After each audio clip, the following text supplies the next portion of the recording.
Hey, Total Schmidt Show. Let's do this.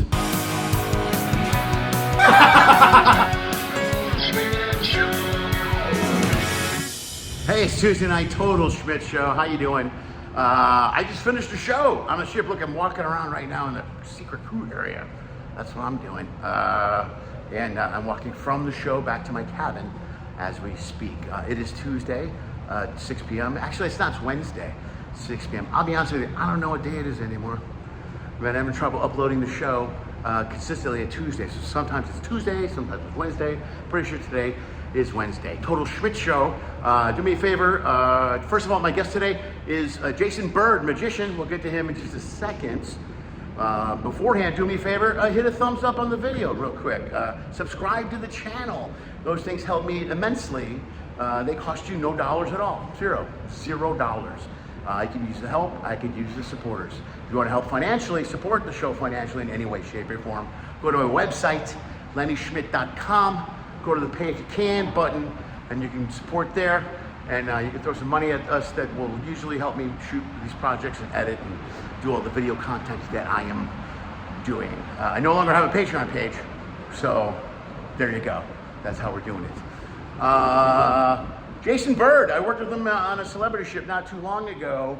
He's on the show today. Magician, very funny dude. We hung out for a couple of days.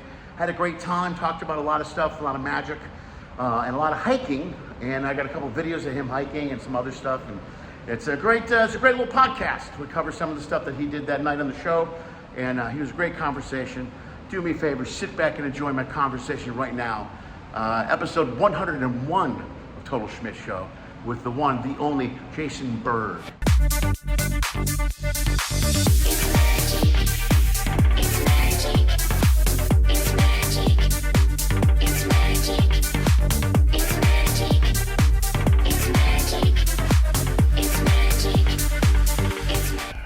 Hi, Jason. How are you? Good. Take two. All right, man. It's not that bad. We'll make it better. It'll be okay. We were at least we didn't talk for like an hour before you. No, I caught. No, it was a glitch. I did. I forgot to press record. I've only done it once before. Well, I'm honored. Yeah. So I'm honored to be on your short list. Episode 200 episodes of this show. That's great. So you travel a lot, don't you, Jason? I do travel a lot. Yeah. We should probably go back then. I started magic when I got serious at like 15. Oh right, yeah. How did that conversation go? Okay, well let's do it. Yeah. So got into magic at 15. I was living. I come from a small town in Wisconsin, 1,600 people. Like there's literally more people. Oh geez, that's really small. Ship than my hometown. Yeah. And when I turned 18, I said, Mom, Dad, I'm moving to Vegas because that's where all the magicians live. And that's what I knew I wanted to do. So I promised them I would go to law school. So I enrolled at UNLV, went to started law school. And then I just started booking so many gigs that I had to make a choice. How long did you go to law school? It was like 2.5 years. Okay. And then I just started booking so many gigs. I just kind of had to make a decision. Like, do you want to be a lawyer or do you want to be? Yeah, I'm sure it's a good life, but I would hate to be a lawyer. That's a lot. Yeah, I'm glad. I really am glad. I've thought about it. Like quality of life. Years. Yeah. You don't seem like a lawyer. I mean, I guess if you were a lawyer, maybe you would. I'm good. I like debates. I like that kind of aspect to lawyering. Yeah. But I'm not that kind of cutthroat, like where you gotta really. Well, most of it isn't debating anyway. Yeah. Most of it is behind the scenes paperwork. Yeah, and that's like exactly TV. it. Right. That's another thing too. Like I'm just like I can't stand office type like life. Yeah, no. Now that I know, but what do you know when you're 18? You don't even know. You know what you see on TV. Yeah, exactly. Cool. I have Law and Order episodes. I would watch those like marathons. Dude. I want to be that guy. I want to be Sam Waterston. What? You know what? It goes the same way the other way for entertainment, though. Like when people see entertainers and go, "I want to do that," but then they don't realize what goes into being an entertainer. Right. The amount of work you put into as a magician. Yep. And prep work is ridiculous. You know what I mean? Yeah. And that's that was one of my favorite definitions. One of my mentors in magic said that he quizzed me once. He was like, "What is a magician's job?" And I like give him all these answers to entertain, to blah blah blah, and he's like, no. He just kept saying no. And the answer was you have to be ahead of your audience. That's it. Okay. So with magic, with magic, you have to be one step ahead of your audience. That's how you do it. You do something that they don't see it coming, or a lot of times it's putting so much preparation into an effect that nobody could believe for a second that you would go through that much work, right, just for that effect, right. You know, and you do. Well, so you have to do that much work behind the scenes. Yeah, well, that's what your no girlfriend line is hilarious. when you go, I'll tell you the secret. Yeah, I'll tell you the secret how I do it. No girlfriend. That's really funny. Yeah, I love that line. And then I ended up adding the kind of double kicker where I go, that's probably for the best. My wife wouldn't let me have one anyway. That's great. I didn't hear that tag. Oh, no, you didn't? No. Yeah. So, I've been trying to get a little bit more personal in my shows. For a long time, it was very just kind of me and the tricks, you know, but I've been trying to, I have a lot of respect for like comedians and stuff that bring their real life like kind of into the act, you know? Yeah. So, because people can sense it, the audience can sense it, you know, when you're being real. They can see fake. Yes. Especially for you, if you're doing it over and over again for, you know what I mean? Yep. At some point you get to the point where you're mailing it in or whatever, or you're having an off night, it'll seem fake. Yep. Exactly. So that's why those little things, and then the show too. Like I mentioned the fact that, oh, did you everybody see Lenny last night? And then I was like, oh, you know, we're both 2-time teenage daughter survivors. Right. That's great. That's a great line. So and it just lets people in like a little glimpse, you know, like, oh, he's got a family, he's got a wife. And dude, there's such a connection too with the audience, dude. Because every Yes. single show I do, people come up and say something about my daughters. Yeah. Every single show. Yeah. They go, I have 2 daughters that are blah blah blah. Yep. I go, oh, well then you got it, you get it. You know what I mean? Because then everybody lives that life. You know what I mean? Yep. And you let people. I mean, you have more time to talk. You know, I have a little bit. That's more. all I got is words. Yeah, exactly. but you do talk a lot more about it than I do. I kind of just make kind of glancing references, so I don't get that quite as much. Whenever I meet people, it's more like, oh, can you show me a trick? Yeah, so that's gotta be a little. That's. Or, oh, you should, I'm sure, dude, I'm sure you get this all the time. Oh, I've got a funny bit you can do. Or, like, they're constantly, like giving you jokes. They are, that you could use. Or I'll hear, sometimes I hear, I should be a comic because of this, or you should hang out in my office, whatever. But the one I've been getting a lot lately that I notice that drives me crazy is if you have a friend, my friend Bobby is funny too, you guys would get along great. Oh, yeah. I go, no, how do you know just because we're both funny that we would get along? And this guy, and it's always this guy with like a bucket on his head going, woo! Yeah. And I go, no, that's not. Really, That's that's not the not. same vibe. No, It's no. different. Totally different. But people automatically assume that because you're funny, you'll get along with another guy that's funny. Right. And you're like, ugh. And I always hear that, tell me a joke. And now I just go, no. I go, no, I'm not telling a joke. Yeah. No, I get people. It was a couple of cruises ago. He's like, I was having dinner. It was like the last day, and I was literally. It was like 15 minutes before I was supposed to get up the ship or something. And he goes, oh, I have to show you a magic trick. And I was like, okay. and he's like, I have to go get my deck of cards. And I was like, oh my God. So I waited for him to go back to his cabin, grab a deck of cards, come out. And of course he's like, I don't know if you've seen this one, but it's a running joke between magicians because it's usually one of the first tricks you learn. Of course, yeah. Is the 3 rows of 7 cards. And it's like a mathematical trick. So as long as you like gather up the piles in a certain way, it's always going to be I think it's like the 11th card or whatever the third time you do it. Okay. But it's boring as hell because you like, well, it's dealing cards all the time. Okay, now which pile is your card in? Blah blah blah. But it's like magicians. It's like a running joke between magicians about like, oh, have you seen this 21 card trick? You know, because it's and that's exactly what he showed me. I even took a picture of him doing it and sent it to my magician friends and was like, you're not gonna believe this. Look what I saw today. I waited 10 minutes for this guy to get his deck of cards so he could show me the 21 card You're a trick. good man. And I did, and I was like, I've never seen that before. That's really good. Really I like the way you do it. There's a comic named Stanley Ullman. He's a really nice guy. He's older, nice 70s, 80s. He doesn't work much anymore. Old Jewish New York guy. Great dude. Yeah. Used to work shifts. But he hated when people told him a joke. And he'd been around so long, he knew every joke. Yeah. So if people came up, they start a joke, he would go, it's the horse in the barn. And he would just step on. He would never go. Oh, yeah. Like I humor people. But yeah. I know. No I'm too nice. I do the same thing. I've been I humor stuck people. for 5 minutes to listen to a guy going a whole thing about. So here's another. There's a guy stopped me last cruise. Yeah. He came up and I didn't realize till he got into it. He goes. I saw him in the show. His name was Anthony. I said something to him. And then he started, goes, yeah, I do comedy in New York. And I'm like, oh, no. And sure enough, it was his whole resume and stand-up. And I'm like, yeah, that's great, man. That's awesome. That's awesome. That's great, man. You're awesome. But I listened to him, and I talked to him the whole time. Yeah. There's nothing wrong. You know what I mean? I get it. But I know comics that would just shoot him down and go, no, I got to go. I know. I've the same thing. Magicians that are just like, no. And he was a good dude. You know what I'll do is I won't go out in public a lot. That's one thing. I know. You know what I mean? I know. Which sounds silly, but it doesn't sound silly. I do the same thing, and unless I meet somebody on the cool, ship, it's not like we're going to port and we need robbed. But right. After the 4th day in the ship, everybody knows who you are. Yeah. But it's weird. Sometimes I have to force myself to kind of get out because I'll hermit myself away in my cabin and just like be, working on stuff or writing. I've been writing 2 different books, and like all of a sudden I'll be like, wow, it's 4 days and I haven't seen a human. Right. Unless I was eating, but and even then I grab my food and just go over in the corner. Yeah. No, and it depends on if you've done your show already or not. Sure. Because like this one, like my shows are tonight, so when I walk around, I know nobody knows who I am.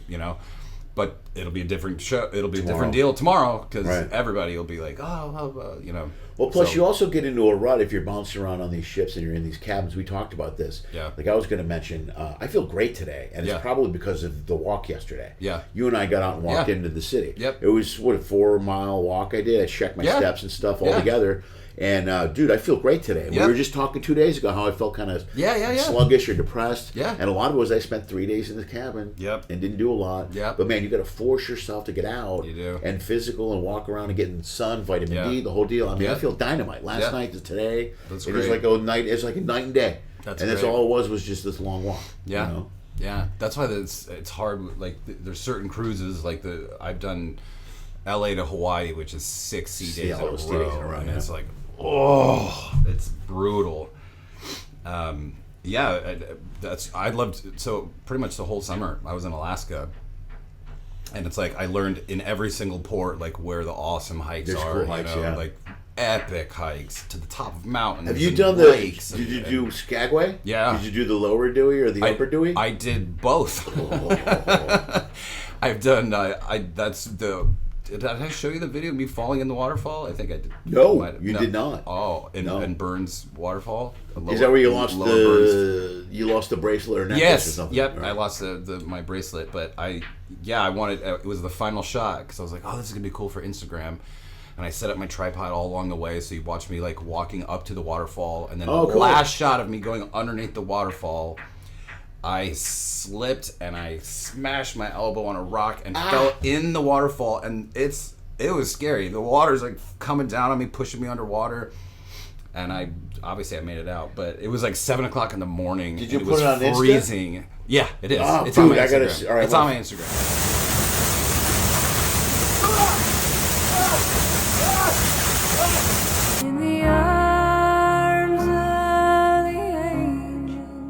I'm gonna put it. It's like 6 or 7 videos back. I want to see that. It's hilarious. Yeah, it was about maybe a month ago, maybe 5 weeks, and my elbow is still like if I touch the inside of my elbow, it's because it hit the bone.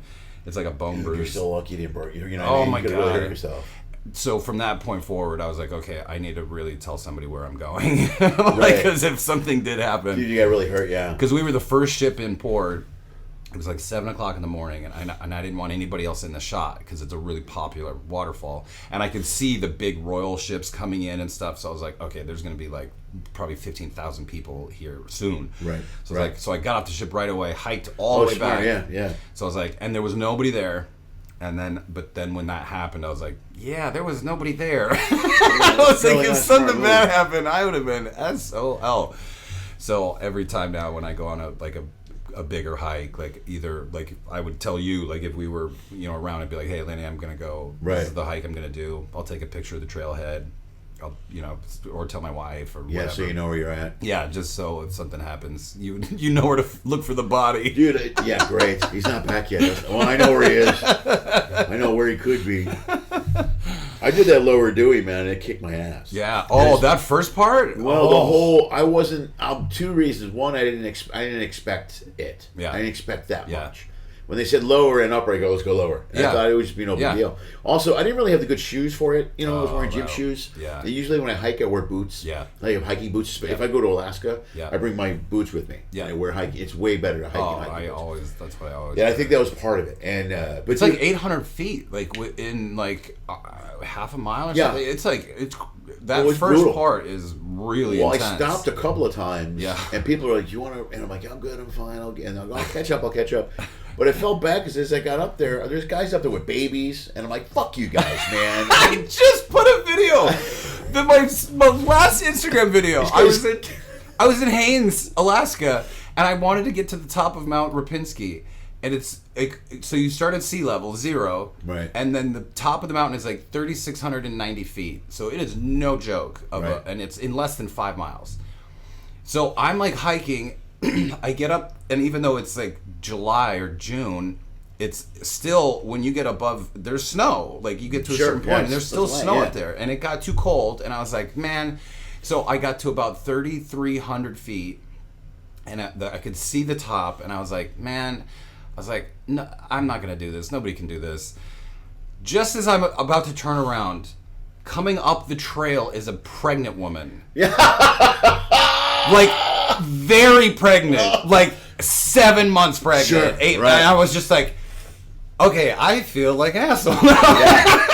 Yeah. And she's just power and just goes right by me. And I was just like, all right. Yeah, they're badasses out there, man. They just build women differently up in Alaska. Did you go down or did you finish it? No, I went down. Yeah, I did. like, It got too cold. You know what? You're better than me. I didn't bring warm enough clothes because I didn't think it was gonna get that cold, and I usually run really hot, and I got cold, and I was like, okay, this feels like almost like dangerous, like if I keep going. Yeah, I might hurt myself. Yeah, and so I was, and it took if you knew me, what it took for me to turn around on a trail and to not finish it, I always finish, and it took a lot to be like, okay, do the smart thing, just go back, like this is epic, and I got so many great photos and videos and stuff. But I shot a video after she left, after she passed me, and I shot a video of me being like, yeah, this is right here where the pregnant lady passed me. So it was, but that might have been a top 10 hike. It was beautiful. That was a great one. Yeah, I want to start. I think I need to start taking the stairs on the ship more. Oh, I get winded on the hikes. Yeah. I need to hike more. Yeah. And I do. Anytime I go. Like I said, I'll bring boots and I'll walk. Like yesterday, walking is no big deal. Yeah. But hikes are good to go up and down. With that Lower Dewey, there were families that went by. Mom, dad, 3 kids. Yeah. Come on. I'm just. Yeah. Once you get to the top, then it's a pretty. Oh, it's fantastic. Then it's just an even walk around. But there's that front part you're right is. But it's brutal. Getting up there, it's like whoa. And then I made it because there's lower Burns Falls and then there's upper Burns Falls. And the lower is where you have to go through town, where you have to walk through Skagway, and then you go through that Gold Rush Cemetery, which is really cool. Oh, cool. Yeah, it's like graves from like 1870s and stuff. Yeah, like I love Skagway. I love the history of that. Yeah, it's really cool. And but the upper one, supposedly there's a trail that goes from the lower to the upper, but they're like all the locals, they put up like hand signs that said don't go on this trail. 'Cause like I'm assuming people have died because it's like on the edge of cliffs and stuff. So they said, if you're going to do Upper Burns, go do Dewey Lake and then come down to do the Upper Falls. And I did that. Right. And the falls weren't as good as the lower ones is better. It's like a huge fall and then a second waterfall, and that's the one that I went underneath and fell in. Right. But no, Skagway is pretty cool. But yeah, you just find your little spots, like where you and find your glade, as they say, but I love hiking. That's that's my thing. So it's cool when you got a cruise coming up and then you can look forward to it. Yeah. Because you plan the week around it. Yeah. You go, oh, well, then Wednesday for sure I'll do this hike and I'll know. You know what I mean? Yeah. You plan your week. And it's great. That's very cool. Yeah, and there's like the Caribbean. There's some really cool. Like there's St. Lucia. I remember. It's like a kind of a volcanic, island. So it actually has a pretty big peak. Maybe 1,500 feet or so. It's maybe a 5-mile hike from the ship, with a huge waterfall, like a really far, like probably 80 feet waterfall. Really? Yeah, it's a pretty epic waterfall. And I hiked all the way up there and then shot some footage in front of it and stuff. But I just go on alltrails.com and I look up like, oh, what. Oh, really? Yeah, alltrails.com? Alltrails.com. I'm gonna start doing That's that, like the Bible for like if you want to find a hike and wherever you are. Right. That's where you go, and it'll give you like people's reviews. Oh, this is difficult easy, levels of moderate. this. Yeah, exactly. And then start doing that. That's yeah. good because like getting out walking in the sun's a big deal. Like on that Hawaiian 5-6 day thing, I'll even do it here. So after I leave the gym, I'll go up on the deck, just track, in circles. Just walk the track for half an hour, 20 minutes, listen to iPod or something, just to get some sun and out in fresh air. Just fresh air, bro. It makes a difference, man. Yeah, it really does. I mean, you don't realize when you're in this recycled air conditioned air for 3 or 4 days. Yep. It does something to you mentally. It really does. Like I said, I've been in a great mood today too. Everything else, I was motivated. I got up. I told 2 days I was like, I'm gonna do shit, but I felt really good this morning. Yeah, and especially like I do intermittent fasting sometimes. Yeah.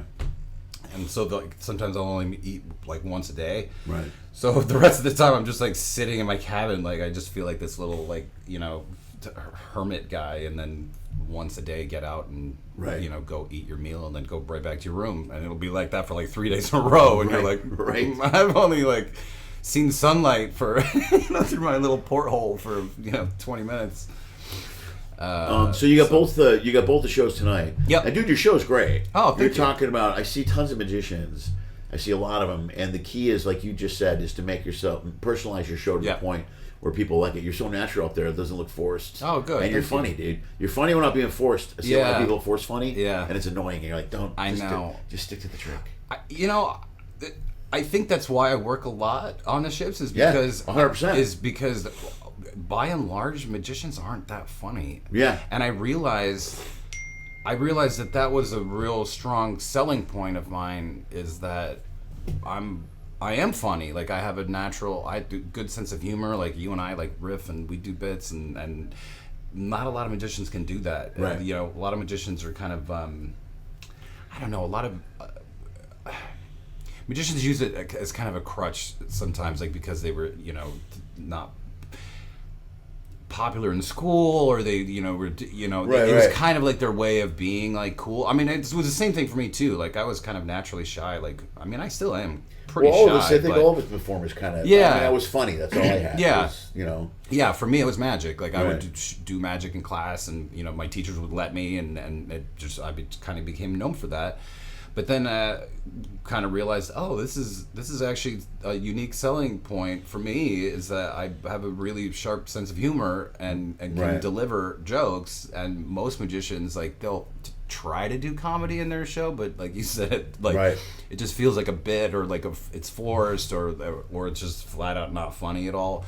So I think I kind of leaned into that a little bit for the ships, because they really like that, and I'm sure that's partly why I get the good reviews and things like that, is because and I hear that all the time. And it's not just reviews. People will say that to me directly. They're like, oh, your magic was amazing, but you're also so funny, and I just, when you hear that over and over again, you're like, oh, wow, that is something different, I guess. That sets me apart. There's an element of, someone gave me the best compliment last night coming out of the show. She goes, I see a lot of shows, a lot of comics, cruise ships, because they're usually cheesy, and you're not, you're real. And I like to hear that. Yeah, you're real. Yes. And I think we're reaching a point where across the board, cruise ship entertainment-wise, that's important. Mm-hmm. Like years ago, everything used to be cheesy. Yeah. Everything used to be real... Whatever. Comics were like, knock, knock, how you doing, Shucky? Yeah. Magicians were very, it was all this cheesy, old, almost like vaudeville-ish thing. Yeah. But now, as time's progressed and entertainment's progressed,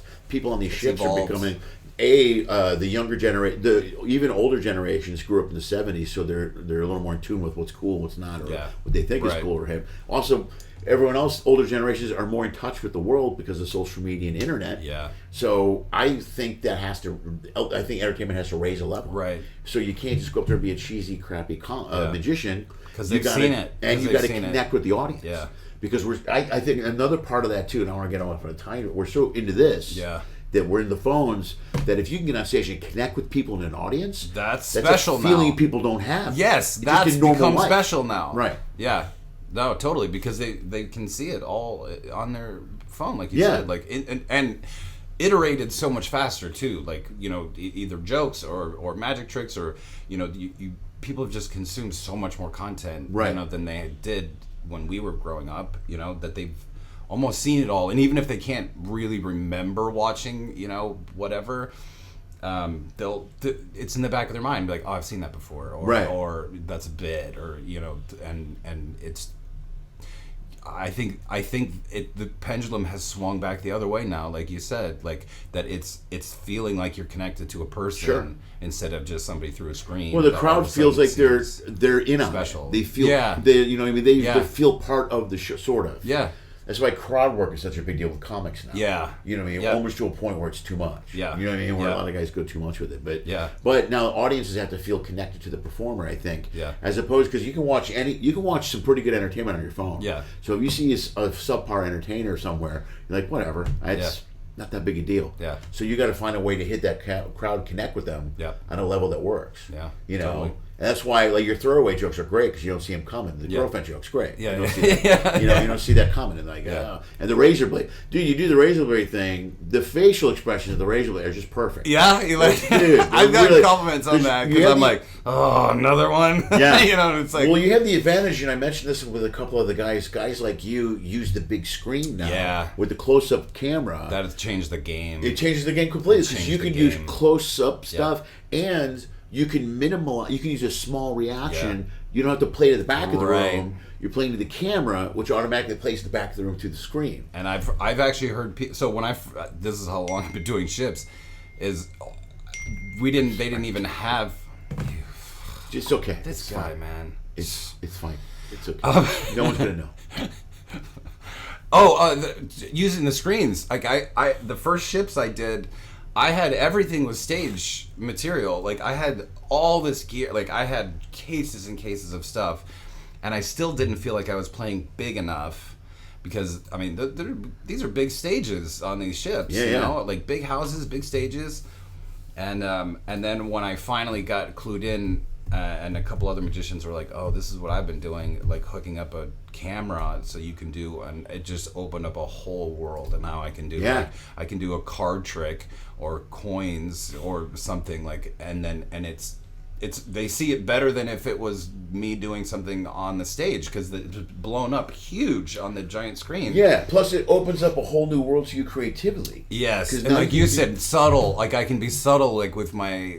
You know, looks on my face, like with the razor blades is the perfect example of that. Like when I look at the camera and I'm like, oh, you know, like another one, and then I do that, you know. Like, what am I thinking? Like what? What am I Come doing on, to myself? you know. And nobody, even if you like, even somebody sitting in the front row, if that screen wasn't there, wouldn't even be able to see that look on my face as good as somebody sitting in the back with that giant screen. And you can make it smaller or more subtle. It's even funnier now. You don't have to. Now it's you like don't a have TV to play thing. it like. The general TV rules don't move your head when you're on television. And now you can do that with the screen. Yeah. Works for you. You know what I mean? And now I can give a subtle look, but it's right there and it's huge. Yeah. You know? So, and it gets a laugh or a reaction. Yeah. That's great. Dude. I've had people like that's funny you brought up the razor blades because I didn't realize how much of an impact that was making, just the faces I was making. It's huge. And I was like, when I start hearing, you know how it is. Like when you start hearing comments over and over again, you're like, okay, well, obviously there's something here. Yeah. You know. So then you start playing into it, and I heard that. Within the last year, I would say I've really started to play that up a little bit. Dude, more there's almost an extra 4 beats to each one of those now because of it. Yeah. Because you get the one in, and then you raise the next one. They're like, no way. Yeah, and you pull it out, they're like, some no people way. Say no way. And then you look at the camera, no way. Like, so that's 1, 2, 3, and then you put it in and you do the swallow. And then you look down, and they bring another one. The crowd's like, no way. And then I'm like, and you're like, oh, I can't believe I did. So you're getting an extra 4 or 5 jokes or reactions. Yes. Out of the audience. That's a great way to put it. Oh, it's fantastic. Yeah, that's great. Yeah. you got to listen to your audiences too, you know. Yeah. Like when you like I said, when you hear those comments like over and over again, and you're like, oh, I really hit on something there. Sure. You know. Trying to think of another instance of that in my show. I mean, obviously, everybody, you know, it's just human nature. It's primacy and recency. So people remember usually the first joke you tell or the first trick you do, right, and the last you do. You know, well, comedy too. That's why I open strong, close strong. Exactly. You know what I mean? That's one of my favorite sayings about entertainment is you do something great at the beginning, great at the end, and something mildly entertaining in the middle. Sure. Like that to me, that is like sums up entertainment so and then perfectly. You leave it wanting more. Yeah. And it gives you time to, like, I got into a couple of bits last night I wasn't going to do, but I go, this is the perfect place to do it. And I didn't even close the way I wanted to because I told you about this conversation we had earlier. I changed my whole closure at the back end. Yeah. But then it worked. Yeah. And, you know, and I got that little mini standing ovation thing that I liked. It was great. Like 9 people stood up. That's good for me. I'm That's like, hey! good for me. I know. Yeah, my show too isn't really built. Some magicians, like, I know they get real, in my opinion, they get maudlin and they, like, oh, my grandmother, blah blah blah, and it's like, and they talk about this and they design it so that they try to get people to. No, you can. Chris Angel in Las Vegas talks about kids with cancer. Hey everybody, let's because I donated to blah blah blah kids with cancer. Let's stand up and clap for kids with cancer, whatever. Right. Everybody stands up and is clapping, and he's like, okay, now I'm gonna do my final trick. Yeah. Doesn't tell everybody to sit back down. Yeah. So he's like engineered every single show that he has a standing ovation. And I'm like, that is such a loser move. I was like, and I know some magicians even on the ships will do this whole like sad blah blah blah thing at the end to try to make it real super emotional and like engineer like a standing ovation. And I end with the multiplying bottles, which I would love to end with something original, but I didn't invent that trick. But I try to I make the energy go up, so that's like it's faster and faster and faster, and then there's more bottles, blah blah blah blah blah, and it's real funny, but it doesn't necessarily like elicit like, oh, I'm gonna stand up and blah blah blah. And you know what it's with a standing ovation, like if the one guy in the front row stands up right away, like you've got a standing ovation, because then everybody else feels like it's okay, we need to stand for this. Like I've always appreciated, like you get partial ones, you get full ones, but I've always appreciated everyone I got because I don't hamper for it. Yeah. Exactly. Like exactly. So when you do get it, it means something. Yeah, because I don't even do the go out and come back out for a bow thing right. I get halfway to the curtain and he's already going, give it up. So I just go, all right, whatever. Hey, and I'm like, I don't care. So when they're standing, I mean, it seems cool. But I can see an engineered one coming a mile away. From everyone, and I know friends that do it. Yep. And comics play the. I made my grandmother laugh, and before she died, so they'll play that part. Where you're just like, I get it. So now Grandma's watching you above. You tell a joke and point at Grandma, and I'm like, okay, just tell your jokes and get off the stage. You know what I mean? I don't. It's funny, and so I don't know if you saw the matinee, but I do. I do a joke that plays on that, and I go, this is, I showed this trick to my grandpa, and at the end, I do it to the camera, and then I say, thanks, Grandpa, and then I go, he's still alive. I don't know why I just did that. I was like, no, I just made it weird. Yeah, that's funny. It's a good bit. I really still like alive. that. He's just staying on deck 15 right now. Oh man, now I might have to add that. Throw that in there, dude. Yeah. Oh, that's fun. I think of that. He's just upstairs. It's no deck 15. That's what I was pointing to. Oh, dude, you just gave me That's good. Good ending. Use it, dude. That's I'm really stealing good. it. Like I'm gonna steal it. Don't steal it. It's yours, you bro. steal I love it. The great ones steal. The good ones borrow. The great ones steal. Right. So that's funny. He's not dead. He's just on deck 15.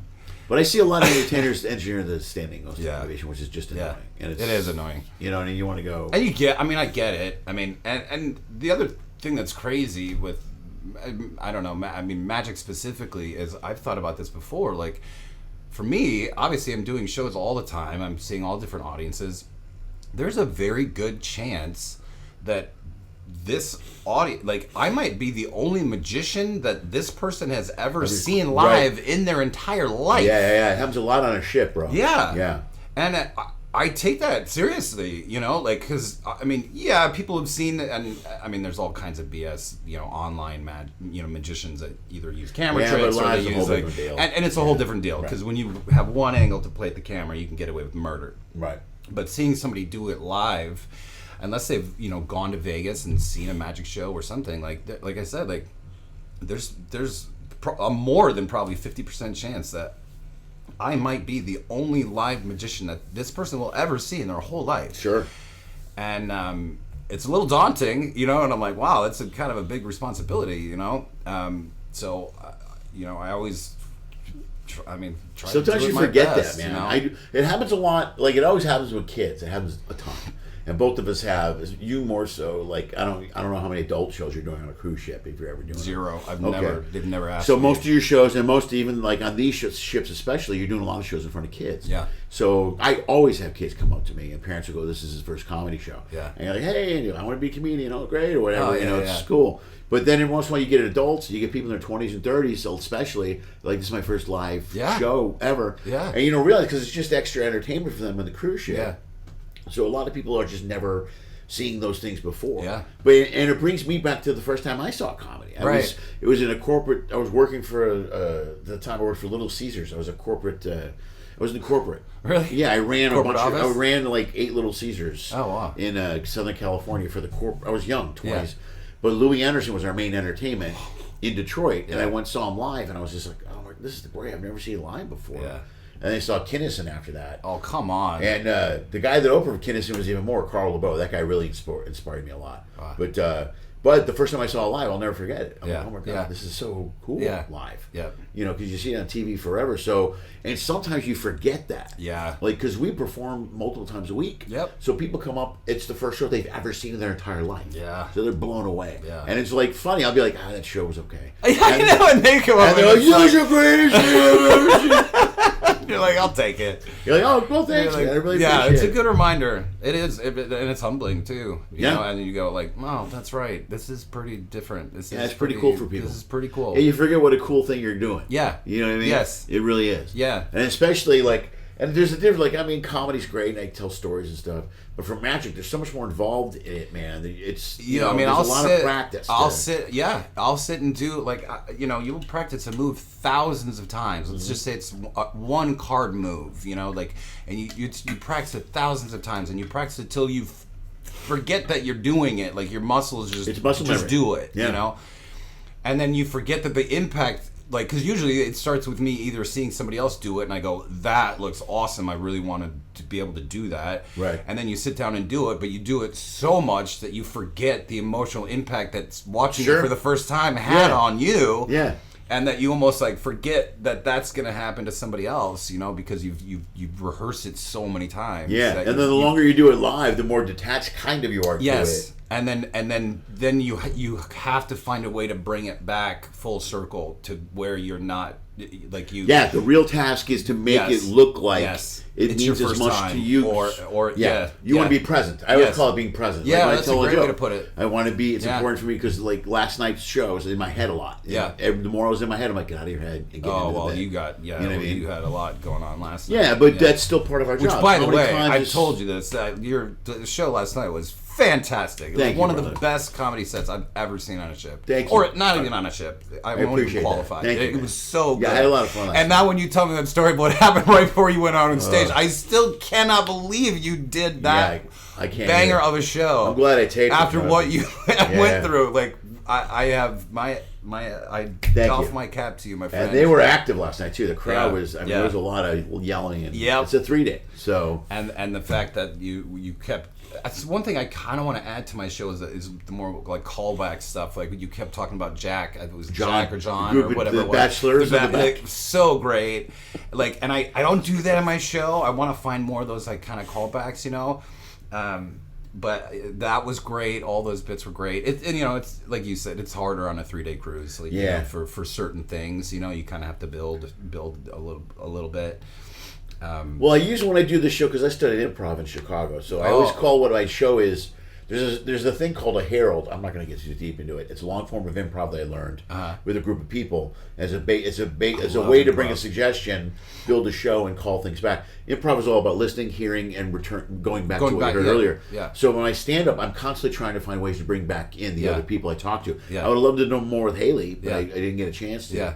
And Michelle was okay. John, I thought was going to be more of a pain in the ass. And he wasn't. Yeah. But I kept bringing them all back as much as I could. I was trying to find a way to connect all three at the back end. Yeah. And I couldn't find a way to do it. Yeah. But I'm always thinking of that when I'm up there. Yeah, that's great. I mean, but if you're in the moment, it just organically falls in front of you, and then you go, bam, I'll go here, and then bam. Yep. You know what I mean?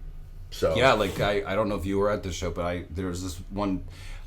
I only bring one person up on stage. It's for my drone. Right, I remember. I opened the drone. What did the guy write in the card too? I saw the show where the guy wrote something on the card, and he said "F you" on the card, and it's the first time ever. Really? Because I say, all right, so you have to know the bit. I say, sign a card. So sign the card. We're going to make it unique. So that's your card. There's no duplicate cards or whatever. And I say, you know what? Just to make sure that it's your card, go ahead and write your credit card number and expiration date on it. Right. And that gets a laugh always. And the guy ends up writing "FU" on the card. Right. Instead. And it's the first time. I've done it to thousands of times. No way, really? Vegas, everything. And he just said "FU." And so when he gets the card back, and I was like, I can't actually tell you what he wrote on this card. And that got a bigger laugh because I heard it. Mentally filling in what he could have written on there. Everyone's trying to figure it out, yeah. And like it was such a good moment, and you live for those moments, because it just breaks you out all of a sudden. But that's a great being present thing. You know what I mean? That is great. No, exactly. And then you get a couple of laughs out of it, which brings us back to what we said earlier about live show. Yeah. People see a live show. You're involved in that. Yeah. You see that happen. So. Yeah. You are seeing a one of a kind show. Like this show's never going to happen again. This particular show is never going to happen again. Right. And that was a great moment. I got to remember that one because that was fun when he wrote that on the card. Sometimes they'll scribble like a fake number, or sometimes they'll be like, "No, I'm not." Most of the time they're like, "Ha ha!" They think it's a joke and they just don't even do anything. Right. Sometimes they play along, but nobody's ever written "FU." That's pretty cool. And I was like, I like that. And then as soon as I said it, the whole audience knew exactly probably what he wrote on there, but everybody's filling in the joke for you, and they're coming up with the funniest thing they can think of, Right. And I was like, yep, it's that. That's why it works, because then everybody's got their own interpretation of what it is. So no matter what, it's the funniest thing to them. Yeah. Like some people think it could be a funny smiley face. Other people think it's you. Right. Either way, it's working for everyone. Yeah. It's funny. In fact, I might actually try to find some way of like saying like that every time, no matter what they write, and be like, I can't actually. Oh yeah, you can do that. You can just say it. Yeah, it'll get a laugh. Nobody knows. Yeah, you can't see the card from there. You get to laugh every time. Why not? Yeah, give it a shot. I think I might keep that actually. Yeah. That's a good idea. That works. Yeah. So, dude, you ever bring? We talked about this just a little bit. Both daughters, same age. Oh yeah. And you have a son also that's 11 or 12. Yeah, 11. Yeah. Okay. Do you ever bring the girls on you ever bring the family on the cruise? I brought my my younger daughter. We did Bermuda, which is great. Bermuda is like one of my favorite. That is one of my favorite places. It's just stunning. So I was able to bring her for her. Is it graduating? I think maybe graduating high school or that's cool. Or first year of college. I can't remember which. So we did New York, I think, New Jersey, New York to Bermuda, and then I brought my wife on one. We did, and that was a Seabourn. Oh wow! Holy cow! And we did. Those are nicer. They won't let me on those. Yeah, those are top shelf, like, brother. Can I please Good have for these you all the time? Yeah, I bet your wife was thrilled. Oh my god! Good for her. I did, and it was the Panama Canal. So we did. That's a great one. Yeah, we went on the west coast, Costa Rica, or is that the other side? I can't remember. No, it's on the west coast. Yeah, and then we went through the canal and then ended, I think, in Cartagena or something. And I told her, I was like, just so you know, I can never bring you on another cruise because you're gonna think they're all like this. Like you're getting spoiled. Yeah, this is like top shelf for you. Yeah, everything included, drinks. Like, I mean, it is. Dude, you pay for nothing. Yeah, I heard it's amazing. And there's no guest entertainer cabin. Like you get a guest cabin with a balcony, and like it's stunning. I would love to do that. I know people that have done. Everybody I know that says it's done. It's fantastic. It's so great. The only other ship I would say that might be past it is I did the Ritz-Carlton probably like maybe 4 or 5 months ago. That's a ship? Yeah, they only have one. Okay. Yeah. They're building Sounds a couple about right. more. They're building a couple more. But that was the nicest. Wow, that's that was high-end the cruisers. nicest ship I've ever been on. I couldn't believe it. Right. I'm not even kidding. My bathroom was the size of like what our guest cabin. cabins are around here. That's nice. It is ridiculous, and again, anything that you ask for, like it's yours. I remember sometimes on some lines though, like the little soaps they have like in your cabin, like they'll have them for sale, like in the gift shop or whatever, Right. and you can be like, oh, blah blah blah. So I mentioned it. This is on the Ritz-Carlton. I was like, hey, I really like those soaps. Like smell really amazing. I was like, do you guys? Can I get some of those like in the gift shop or something? Really? Yeah, in the gift shop.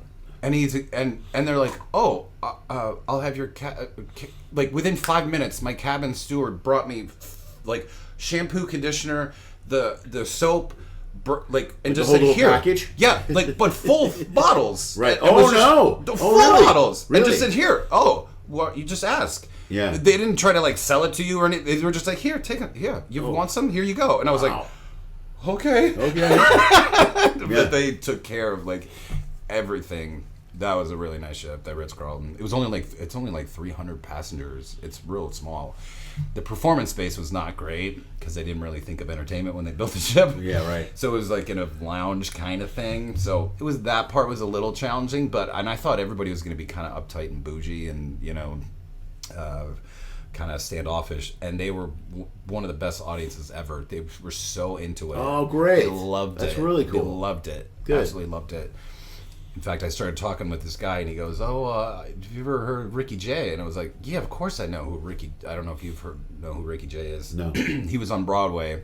Ricky Jay and his 52 assistants, magician that did like a whole thing on card magic. Okay. And David Mamet wrote his screenplay. Like, Oh, really? Yeah, for that show. Like it's a very famous show. Yeah. Okay. And it's like I want to say like in the 90s, like late 90s is when it was. And he's like, and I'm just like talking with him, and he had shown up to all my stuff. 'Cause I had done like teach a card trick class. I do a talk called Confessions of a Las Vegas Magician. So I tell stories. Yeah. From just Yeah, performing right in on. Las Vegas. Like there was a time where I was on I was literally levitating in the air and I fell all the way to the stage. Like just stories, like crazy stories. And he comes to that, and he comes all this stuff, and I just happened to see him when I was getting off the ship. And he's like, oh, yeah, have you ever heard of Ricky Jay? And I was like, yeah, of course I've heard of Ricky Jay. And he's like, oh, well, I was his agent. I was like, what? So Yeah. he's like, yeah, I worked for creative artists.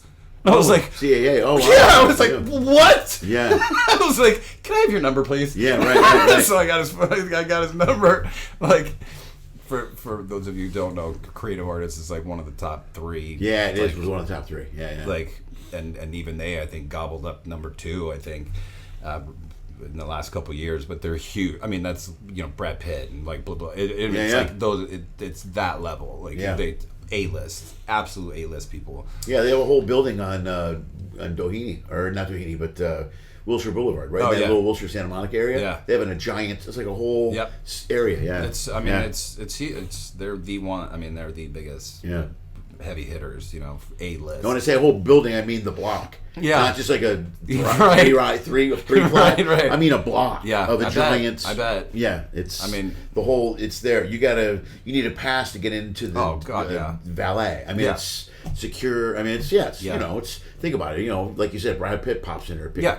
talk to him, and Yeah. So yeah, it's very high end.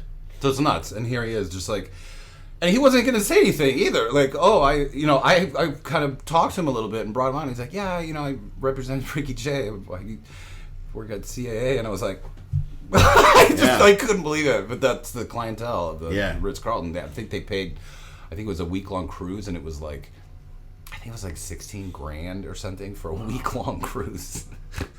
Well, I've done ones. I've done the Seabourn one that I did with my wife. That was a world cruise. Right. So those people were on the ship for I think 4 months, right. 4.5 months, and it was $140,000 a person. Yeah. So here you get this couple that spends $250,000. Well, like, people can if you afford got, that. if you You've got the money, millions, that's your vacation. what else are you gonna do? Yeah. Plus, and then you get exactly what you want. And go. And you you know what I mean? you see the entire world. Sure. I mean, and honestly, cruising across the board is a great way to travel. it really is. You don't have to deal with the airports, the planes, Nope. the hotels. Nope. You have somebody make your bed every day. You No, got it's great. like if I was a multimillionaire, I would totally do that. Yeah, in a I'm heartbeat. always amazed when people complain about ships. They go, ships are stupid, and there's that and that. Or people call them cesspools, and I go, you guys are so wrong. There's thousands of ships in the ocean every day. Yeah. I go, how many stories do you hear about a problem on a ship? Right. I go, maybe a handful. And every time there's one, people lose their mind. Right.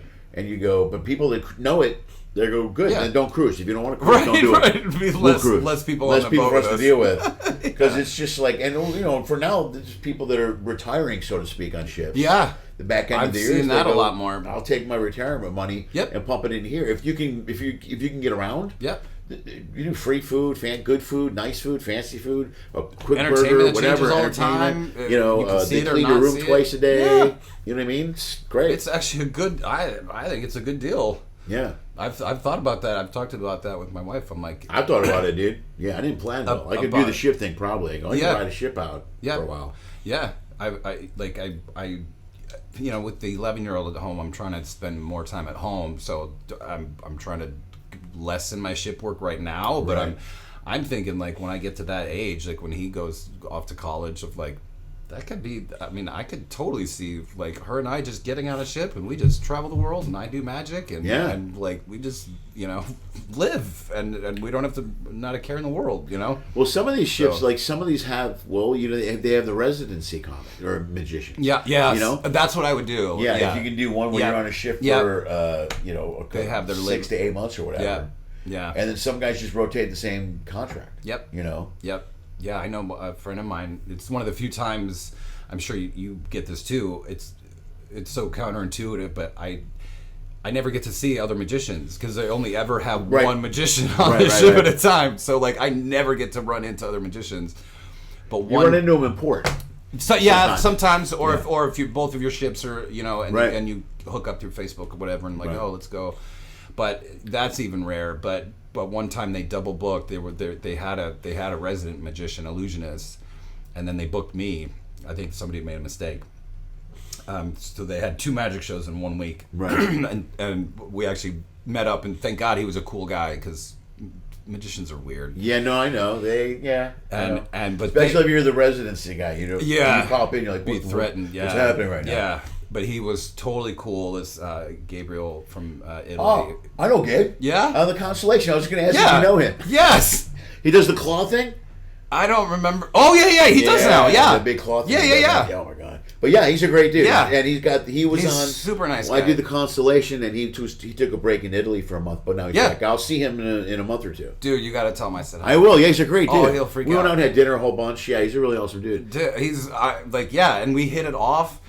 And thank God none of our material overlapped. Yeah.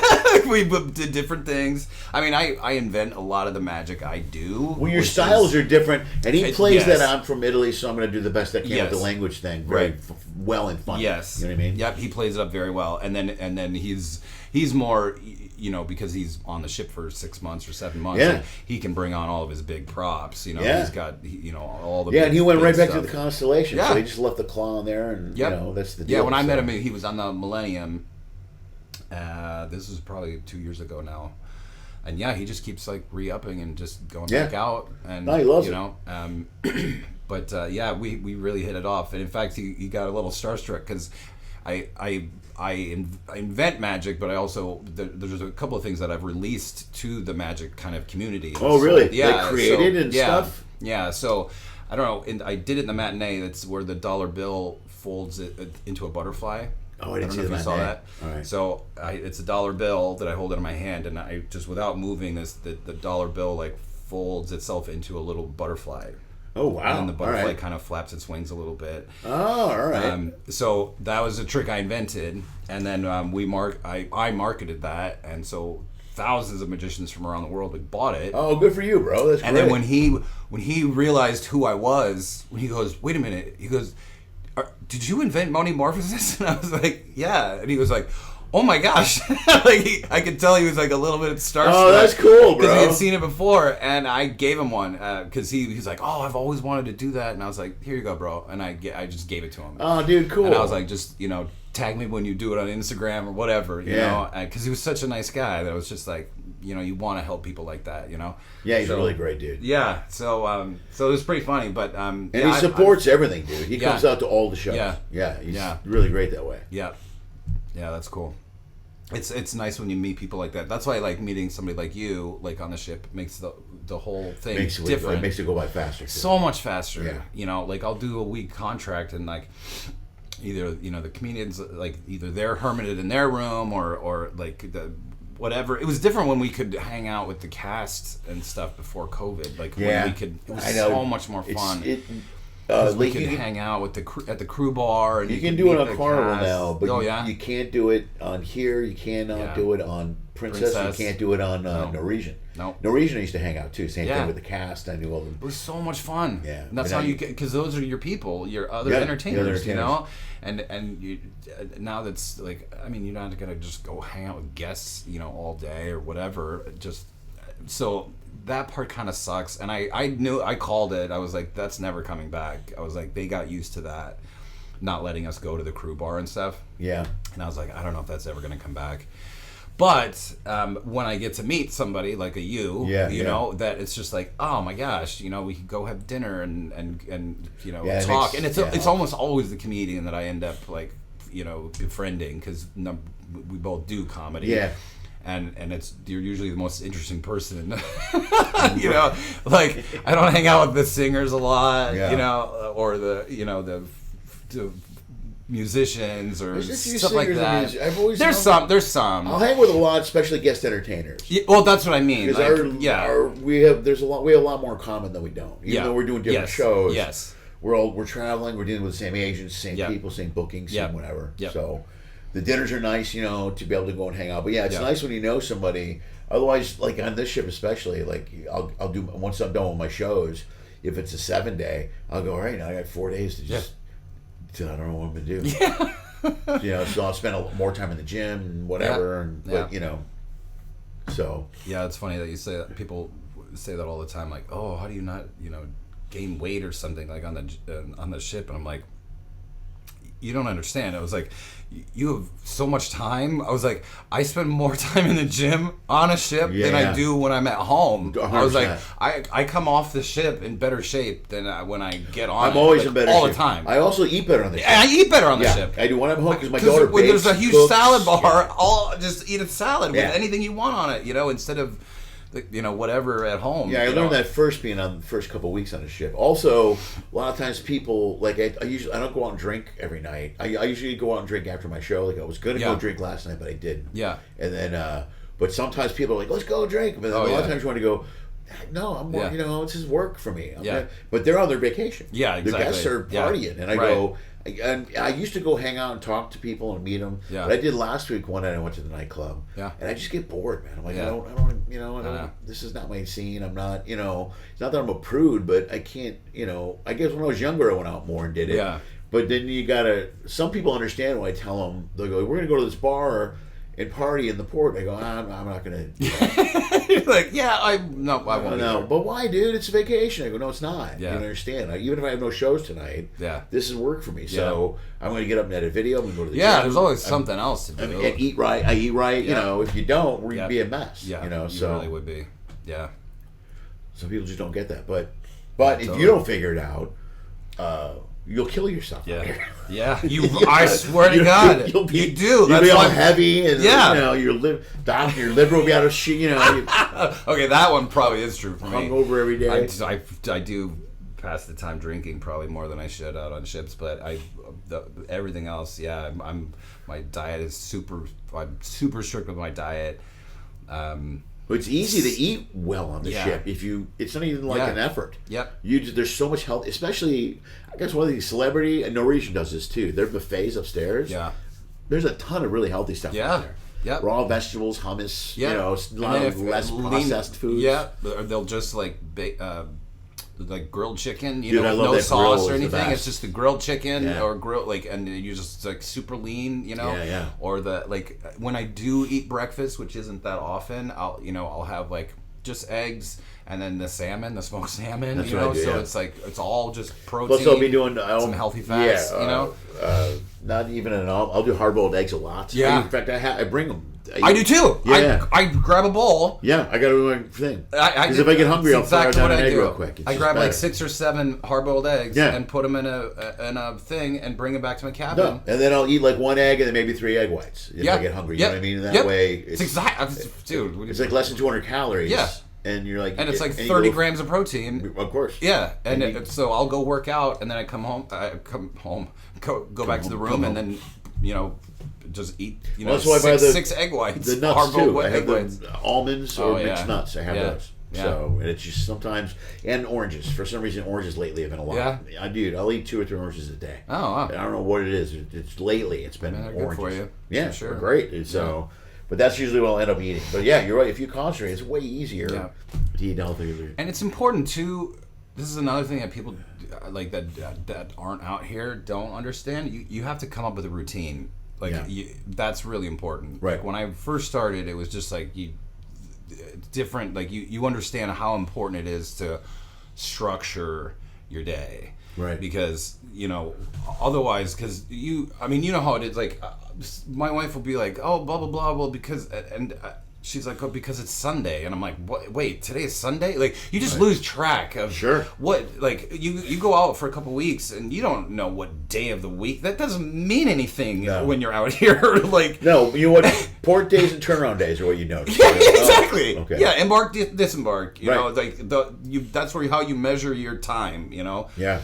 And like days of the week, the dates of the month, those just goes away. Those doesn't even matter, and even the time of day doesn't. It's sun up to sundown, like unless it's your show day and you gotta be, you know where you gotta be. Right. But you gotta come up with a routine, but otherwise you'll go crazy. Right. So like I get real structured. Like this is what time this is what time I'm going to get up. I'm going to do some writing for like an hour or two. Then I go to the gym. And I, go get my hard-boiled eggs. Then go, and you have to keep that structure. Otherwise, like you'll just. Yeah, I rotated everything around the gym and the food. Yeah. Because then I do the fasting too. Like I'm into a fast. I'm doing a fast today. Yeah. So I'm back on the intermittent thing. So I'll do blah blah blah, and then I'll fast. You go all day. You're gonna go all day. Well, I'm gonna do today. I do 2 different things. Like today, I'm doing. I'll do 16 hours. Yeah. And then I'll go to the gym and do cardio. Yeah. During the fast. Yeah. And then after to break the fast, I'll drink. I have like a protein shake. Okay. With me, powder. I'll bring a protein shake to break the fast. Maybe an orange. And then an hour later, I'll have a meal. Yeah. Okay. So today, I'll probably have 1 meal. Yeah. And then tomorrow, I don't know what. Tomorrow, if the fast will be earlier, what I'll do is I'll have a light lunch, and then I'll lift weights 3 hours after the lunch. Mm-hmm. You know what I mean? So I just kind of rotate the days. Yeah. And I'll try to do a 16-hour fast every day. I haven't done it much this week because I mentioned I was having trouble sleeping. Yeah. And then I get up early. Like I got up today wasn't bad. Today I got up at 7, but I didn't eat. I think that's what's been killing me is breakfast. Yeah. Because I don't do breakfast usually. Yeah. And breakfast, it just messed up the rest of my day. And, Yeah. I don't know what it was. Yeah. But I feel great now. I haven't eaten all day. And I'm probably at about 12 hours right now. Yeah. Fast wise. You know what I mean? Yeah, me too. I had actually when we were in port, I found at that Publix they had it's like a protein shake, but it's coffee. It's a coffee protein shake, and I was like, oh, that sounds interesting. I've never seen that before. It's it's like a mocha. Usually they're chocolate flavor or whatever, but it has it's like probably a full cup's worth of caffeine in it, so I had that before I went to the gym, but that's all I've had all day today so far. Okay. But yeah, so a couple of times I've done where I do 24 hours with no eating. Yeah. That's a little hard for me. But yeah, usually and the crazy part is breakfast is my favorite meal of the day. Yeah. And I've stopped eating it because I've been trying to do either 16 or sometimes even 18 hours. I won't eat until 2 p.m. Right. And then I'll go to dinner at 6 or 7. Right. So I'm really only eating maybe 5 hours of the day. Right. And so that's can be a little extreme, but I've noticed a difference. I think breakfast is a big thing. I did want to get pizza last night around midnight. Did you? Yeah, but Show days are different. Like that's almost Yeah. like my cheat day on my like tonight. Because I'll I don't want probably to eat heavy before before my show. Yeah. I do. Not heavy, but I have to. Like some performers, like don't. They were like, "Oh, I can't eat before a show," and I'm like, "I can't not eat before." I usually do a big lunch. Yeah. Like around Yeah. 2 or Yeah. 3. But then if the show's at 7... And then for me, because I'm I have so much stuff to reset. Yeah. Before in You between got a lot my of work in shows, between shows, there's yeah. no way I can eat in between the two shows. Sure, so So it's either you eat before or you eat after. At 11 and then o'clock or at whatever. 11 o'clock, all they have is pizza. Right. You know, they do have the salad. Like they have a decent salad bar out there Salad at bar. 11. That's why like Princess has that international cafe, so you can go. That's 24 hours a day, so you can go get the little sandwiches, Like or the soups little, and stuff like that. Yeah, That soup is really good. yeah.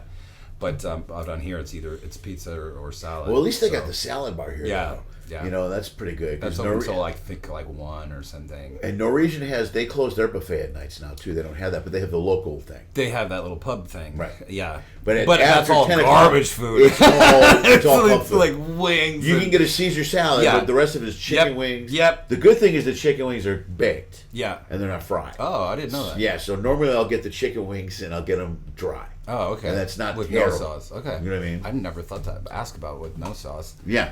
Yeah. That's not bad. So that's not terrible. So, Yeah, that but is everything not else then is burgers and Yeah. cheese and pretzels. Yeah. You know, and pizza. That's a good pizza will kill me late at night, but Yeah. whatever. Uh, All right, we're done talking. okay. All right. Dude, let's wrap this up. This is over All an right. hour. This Dude, awesome. was good, dude. Thank you. Sorry. Oh shit. Oh, that was fucking. Oh, I was messing with you. there was an inner rage.